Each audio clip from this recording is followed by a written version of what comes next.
అమ్మవారి బోనం అంటే కేవలం ఒక ఆచారం కాదండి. భక్తితో అమ్మవారికి సమర్పించే పవిత్రమైన నైవేద్యము. మేము లాల్ దర్వాజా దగ్గర ఉంటామండి. లాల్ దర్వాజాకి బోనాలు ఆగస్టు 9న వస్తుంది. మా వీధిలో ఒక అమ్మవారి టెంపుల్ ఉందండి. మేమందరం కూడా మా హస్బెండ్ వాళ్ళు గుడి కమిటీ మెంబర్స్. మామూలుగా ఆగస్టు 9న జరిగే బోనాల పండుగ కన్నా ముందు ఒక బోనం, తొలి బోనం తయారు చేసి దాన్ని ఒక అమ్మవారి గుడిలో ఇవ్వడము ఆనవాయితీ అండి.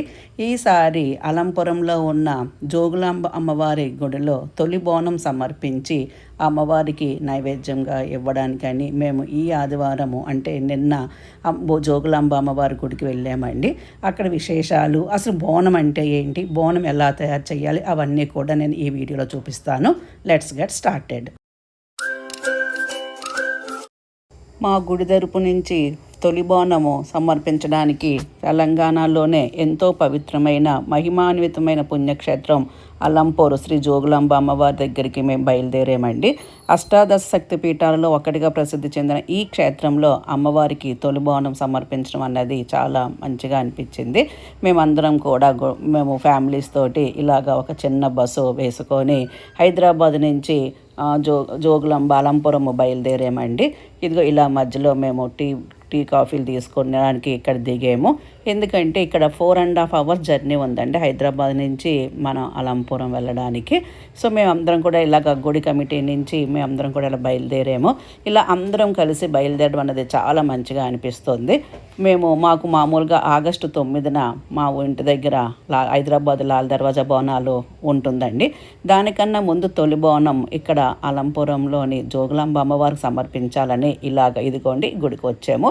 ఇది జోగులాంబ అమ్మవారి టెంపుల్ అండి. చాలా అష్టాదశ శక్తి పీఠాల్లో ఇది 5వ పీఠము. మేము ఇలాగ గుడికి వెళ్ళి దేవుడి దర్శనం చేసుకొని ఇంక బోనము తయారు చేయడం మొదలుపెట్టామండి. చూడండి, మేమంతా ఇంటి దగ్గర నుంచే తీసుకొని వచ్చాము. తెలంగాణ సంస్కృతిలో బోనాలకు ఎంతో ప్రత్యేకమైన స్థానం ఉందండి. మరి అసలు బోనం అంటే ఏమిటి, బోనం ఎందుకు సమర్పిస్తారనేది ఈ విషయం ఇందులో నేర్చుకుందాము. చూడండి, ఫస్ట్ మేము అమ్మవారికి బోనం సమర్పించడానికి అన్నము వండి రెడీగా పెట్టుకున్నామండి. తర్వాత ఇదిగో ఇలాగ కొండలతోటి మనము పసుపు కుంకుమ పెట్టాలండి. బోనం అంటేనే భోజనం నుంచి వచ్చిందని సాధారణంగా చెప్తారు. అమ్మవారిని మనల్ని కాపాడే తల్లిగా భావించి అమ్మ మా కుటుంబాన్ని, మా ప్రాంతాన్ని చల్లగా చూడని కోరుకుంటూ భక్తితో ఈ నైవేద్యం సమర్పిస్తామండి. బోనము ఎలా తయారు చేస్తారో ఇప్పుడు చూపిస్తూ చెప్తాను. ప్రాంతం, కుటుంబ ఆచారాన్ని బట్టి బోనం తయారు చేసే విధానంలో కొద్దిగా తేడాలు ఉంటాయండి. సాధారణంగా కొత్త కొండను తీసుకొని శుభ్రం చేసి పసుపు రాసి కుంకుమ బొట్టు పెట్టి అందంగా అలంకరిస్తారు. చూశారు కదండి, మేము ఇలాగా అన్నం రెడీ చేసి పెట్టుకున్నాము, అలాగే కూర కూడా వండి పెట్టాము. ఇప్పుడు బోనాన్ని తయారు చేస్తున్నామండి. ఇలాగ కొండ తీసుకొని దానికి పసుపు కుంకుమలు బొట్లు పెట్టామండి. చూడండి, దాని మీద పెట్టడానికి ఇంకొక చిన్న కుండ తీసుకొని దానికి కూడా పసుపు రాస్తున్నాము. ముందు నీట్గా కొంచెము నూనె రాసి దాని మీద పసుపు కుంకుమ చక్కగా అలంకరిస్తామండి. దీన్ని మనం అమ్మవారిలా చూస్తాం కాబట్టి ఎంతో అందంగా అమ్మవారిని తయారు చేస్తున్నాము. బోనంగా సమర్పించే నైవేద్యంలో సాధారణంగా అన్నం, పాలు లేదా పెరుగు, బెల్లం వంటి పదార్థాలను సాంప్రదాయాన్ని బట్టి ఉపయోగిస్తారండి. ఇక్కడ మేము కూడా మా సాంప్రదాయం ప్రకారం అమ్మవారికి బోనం సిద్ధం చేస్తున్నాము. అలాగే మన పూజా సాంప్రదాయంలో పసుపు శుభానికి, మంగళానికి ప్రతీకంగా భావిస్తాము. కుంకుమను అమ్మవారి శక్తికి, మంగళానికి చిహ్నంగా భావిస్తాము. అందుకే బోనం కొండను పసుపు కుంకుమతో అలంకరించి ఎంతో అందంగా పవిత్రంగా తయారు చేస్తున్నామండి. చూశారు కదా, బోనం తయారు చేయడం అంటే కేవలం అమ్మవారికి నైవేద్యం వండటం మాత్రమే కాదండి. ఎంతో శ్రద్ధతో, భక్తితో, పవిత్రమైన భావనతో చేసే ఒక సేవ. అలాగే బోనం కొండకు పసుపు రాయడం, కుంకుమ బొట్లు పెట్టడం, వేపాకులతో అలంకరించడం, పైన దీపాన్ని సిద్ధం చేయడం, ఇలా ప్రతి పనిని భక్తితో చేస్తాము. ఇక్కడ ముఖ్యమైనది బోనం ఎంత గొప్పగా తయారు చేశామన్నది కాదు, ఎంత భక్తితో, ఎంత శ్రద్ధతో అమ్మవారికి సమర్పిస్తున్నామన్నదే ఇంపార్టెంట్. మన కుటుంబాన్ని చల్లగా చూడాలని, అందరికీ ఆరోగ్యం, సుఖ సంతోషాలు ఇవ్వాలని కోరుకుంటూ అమ్మవారికి ప్రేమతో సిద్ధం చేసే నైవేద్యమే ఈ బోనము. అందుకే బోనం తయారీ నుంచి అమ్మవారికి సమర్పించే వరకు ప్రతి క్షణంలోనూ భక్తి శ్రద్ధ కనిపిస్తుంది. మేము కూడా జోగులాంబ అమ్మవారిని మనసులో తలుచుకుంటూ మా గుడి తరపున సమర్పించే తొలి బోనాన్ని అందరం కలిసి ఎంతో భక్తి శ్రద్ధలతో సిద్ధం చేస్తున్నాము. అమ్మ, మేము భక్తితో సమర్పిస్తున్న ఈ బోనాన్ని స్వీకరించి మా అందరినీ చల్లగా చూడు తల్లి అంటూ ఆ దేవుణ్ణి, ఆ అమ్మవారిని ప్రార్థిస్తూ మేము బోనం తయారు చేస్తున్నామండి.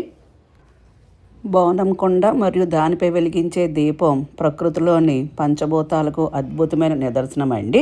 మట్టితో చేసిన బోనం కొండ భూమిని తలపిస్తే, బోనం వండడానికి ఉపయోగించే నీరు జలము, కొండపై వెలిగే పవిత్రమైన జ్యోతి అగ్ని, జ్యోతి వెలగడానికి మరియు వేపాకుల సువాసనను పంచడానికి తోడ్పడే గాలి వాయువు, తలపై బోనం ఎత్తుకున్నప్పుడు ఆ జ్యోతి ఆకాశం వైపు చూపిస్తూ ఉన్నతమైన ఆలోచనలు సూచిస్తుంది. అది ఆకాశము. ఇలా పంచభూతాలను బోనానికి తోడ్పడుతూ ఉంటాయండి. ఇప్పుడు బోనం మీద పెట్టడానికి, దీపం వెలిగించడానికి ఇలాగ చిన్న మట్టి పాత్రను తీసుకొని దానికి కూడా పసుపు కుంకుమ రాసి అందులో నూనె కానీ నెయ్యి కానీ వేసి ఒత్తులు పెడుతున్నామండి. ఎందుకంటే బోనం ఎత్తుకొని చూడండి, ఒత్తులు పెడుతున్నాము, ఆల్రెడీ నానుతూ ఉంటుందని. దానికి దీపం అలాగ పెట్టి ఇప్పుడు మేము మళ్ళీ బోనం కొండను తయారు చేస్తున్నాము. చూడండి, బోనం కొండలు ఎంతో అందంగా పసుపు కుంకాలతో అలంకరించాము. ఇప్పుడు మేము బోనం కొండకు తోరం కడుతున్నామండి. తోరం తయారు చేస్తున్నాము. తెల్లటి నూలు దారానికి పసుపు రాసి ఈ తోరాన్ని సిద్ధం చేస్తాము. పసుపు రాసిన దారానికి కొన్ని వేపాకులను కలిపి, పువ్వులు కలిపి కూడా ముడులు వేస్తామండి.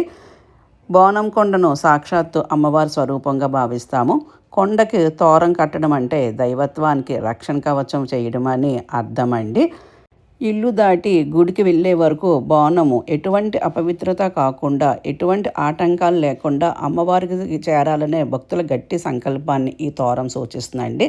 అందుకే మేము ఈ బోనాల కొండకి రెండింటికి కూడా తోరం కట్టేము. ఇలాగా పువ్వులతో అందంగా తయారు చేసామండి.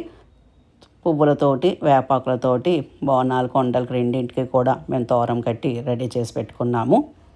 మేము అన్నీ ఇలా రెడీ చేసి పెట్టుకున్న తర్వాత చూడండి, గుడిలోని ఒక చెట్టు దగ్గర చక్కగా పసుపు అన్నీ రాసి తయారు చేసి పెట్టుకుంటున్నామండి. చెట్టుకు కూడా మనము పసుపు రాసి కుంకుమ పెట్టి అమ్మవారి స్వరూపంగా భావించి కింద కూడా ముగ్గు పెట్టామండి. కింద ముగ్గు పెట్టిన తర్వాత మేము ఇక్కడ ఇంకా బోనాన్ని సమర్పిస్తున్నాము. చూడండి, ఒక ప్లేట్ తీసుకొని ప్లేటులో బియ్యం పోసి అమ్మవారి కింద ఫస్ట్ బోనం పెడుతున్నామండి. ఫస్ట్ చిన్న బిందె పెట్టాము.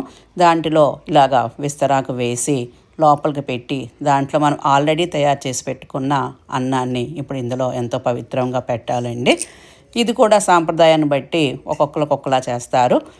కొంతమంది అన్నము, పెరుగు, బెల్లం ముక్క, అలాగే ఉల్లిపాయలు అవన్నీ కూడా చేస్తారండి. మేము ఇదిగో చూడండి, అన్నం ఆల్రెడీ రెడీ చేసి పెట్టుకున్నాం కదా, గుళ్ళోనే వండేమండి.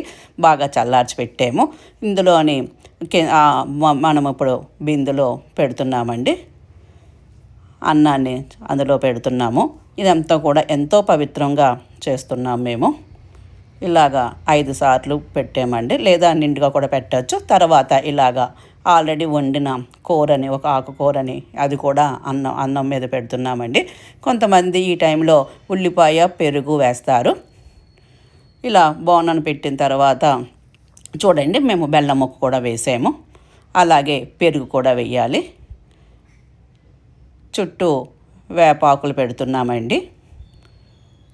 ఈ బోనాల పండగకి వేపాకులు చాలా ఎక్కువ మనం యూజ్ చేస్తాము. చెప్పాను కదండి, ఇది వాయువుకి నిదర్శనం అని. ఇలాగ బోనం కొండ తయారు చేస్తున్నాము.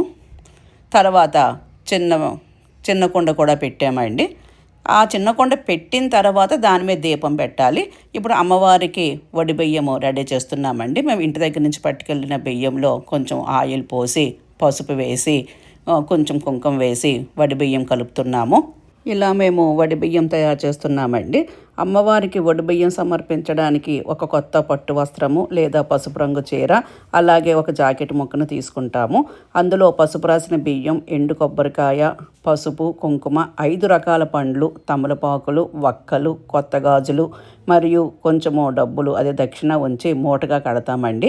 దీనిని భక్తులు ఎంతో భక్తితో తలపై పెట్టుకొని డప్పు చప్పుళ్ళ మధ్య ఊరేగింపుగా గుడికి తీసుకువెళ్తారు. ఆలయం అర్చకులు ఈ వడిబియ్యం మూటను సాక్షాత్తు అమ్మవారి అమ్మవారి ఒడిలో ఉంచి పూజలు చేస్తారు. ఇలా పూజలు చేయడం వల్ల అమ్మవారు శాంతించి ఆ కుటుంబానికి ఎలాంటి దిష్టి తగలకుండా రక్షణ కవచంలో ఉంటుందని నిలుస్తుందని భక్తుల నమ్మకము. ఇలా చూడండి, మేము ఇలా వడి బియ్యం కలిపేసాము. అదిగో అందులో ఉన్న వక్కలు కుడకలు అన్నీ కూడా ఉన్నాయి కదండి. ఈ కలిపిన బియ్యం కూడా అందులో పోసి ఆల్రెడీ తెచ్చాము ఇంటి దగ్గర నుంచి. మొత్తం వడి బియ్యం రెడీ చేస్తున్నామండి. దీన్ని వడి బియ్యం అంటారు. తర్వాత ఆడవాళ్ళం 5గురు మా చేతులతో కలుపుతున్నామండి. 5గురు కలపాలి, ముత్తైదువులు అందరం కూడా వడి బియ్యం కలిపాము. కలిపిన తర్వాత దాని మీద చూసారు కదండి, తమలపాకులు పెడుతున్నాము, వక్కలు, పసుపు కొమ్ములు అన్నీ కూడా పెట్టి చూడండి అన్నీ కూడా తయారు చేస్తున్నాము.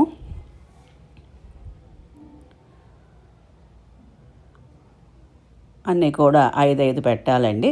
తర్వాత వస్త్రము, మనం ఇంటి దగ్గర తెచ్చిన చీర పెట్టాము, గాజులు, జాకెట్ ముక్క అవన్నీ కూడా మళ్ళా వడి బియ్యం మీద పెట్టి రెడీ చేసుకున్నామండి.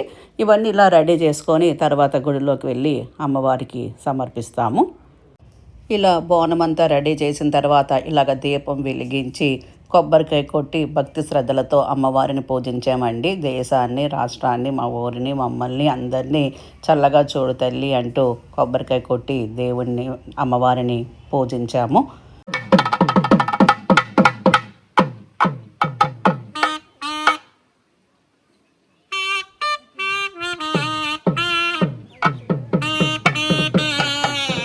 ఇప్పుడు మేము అమ్మవారికి శాఖ పోస్తున్నామంటే, శాఖ పోయడం అంటే అమ్మవారికి సమర్పించే పవిత్రమైన పసుపు నీరు మరియు వేపాకుల మిశ్రమము. ఒక పాత్రలో నీరు తీసుకొని అందులో పసుపు, కుంకుమ, వేపాకులు వేసి శాఖను సిద్ధం చేస్తారు. కొన్ని ప్రాంతాల్లో పాలు, పెరుగు లేదా బెల్లం ముక్కలు కూడా కలుపుతారండి. దీనివల్ల బోనాల సమయంలో అమ్మవారు ఉగ్ర రూపంలో లేదా పూనకంతో భక్తులపైకి వస్తుందని నమ్మకము.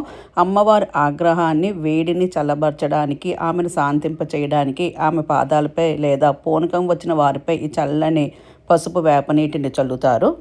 బోనం నెత్తున పెట్టుకొని అమ్మవారి సన్నిధికి బయలుదేరిన వారిని ఆ సమయంలో ఎంతో పవిత్రంగా అమ్మవారి సేవలో ఉన్న వారిగా భావిస్తారు. అందుకే వారు బోనం ఎత్తుకొని వెళ్తున్నప్పుడు కుటుంబ సభ్యులు లేదా భక్తులు వారి కాళ్ళపై నీళ్లు పోసి నమస్కరించి ఆశీర్వాదం తీసుకోవడము చూస్తూ ఉంటాము.